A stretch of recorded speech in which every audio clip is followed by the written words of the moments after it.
It is not just because God has sent us that we're able to do the things that we do. There is a place for financial resources, and if those resources are not there, Sound of Revival cannot happen. The retreats we have for workers cannot happen. All of the programs, koinonia services cannot happen.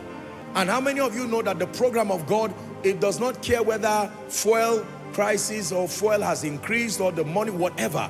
The church must march on. The program of God must continue. Listen, if you love the Lord sincerely, I'd like you to pray from your heart that God will grant you access, that he will trust you with kingdom resources. Do you know there are parents right now who have to select which child will go to school and which one will sacrifice? Have you heard of such kind of things? Because they can't afford for all five. They'll now say, you firstborn, you are 11 years, you can go and learn work. Lastborn, second to the lastborn, you will go to school. I forbid that over your children.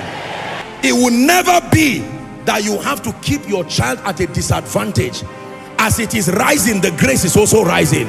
Some of you will not only pay your children's school fees, you will go to the management of the school and say, select 10 less privileged students, and please let it be that an anonymous person has added to their school fees. May that be your testimony. Hallelujah. My heart is really pained when I see people, listen, when I see people who are limited, not by their laziness. If a gentleman is limited by his laziness, by his carelessness, by his unseriousness, then that's for him to that's his own. But where you find out that someone becomes limited, wants to study, but simply because he came from a less privileged family, it shouldn't be. Worst off is the one who goes to bed without food. It shouldn't happen in our world. You need resources to be kind, to manifest kindness. You need resources to manifest the love of God. Please don't reject the call to be blessed. There is only so much clothes you can wear. There's only so much food you can eat. Are we together?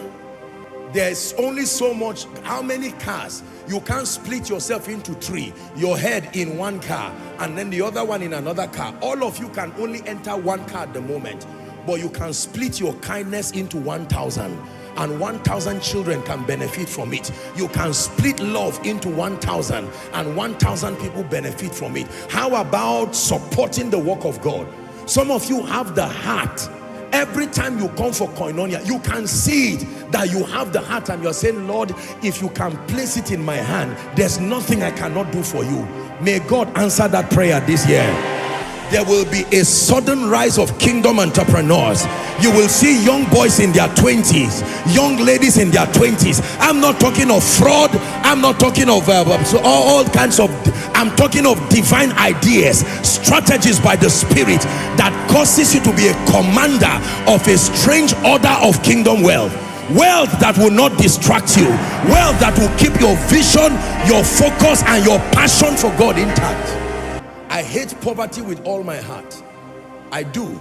And here's the reason why I hate it, is because number one, it can limit the work of the kingdom. Number two, poverty can degenerate honor from the life of a man. It can reduce a man to nothing.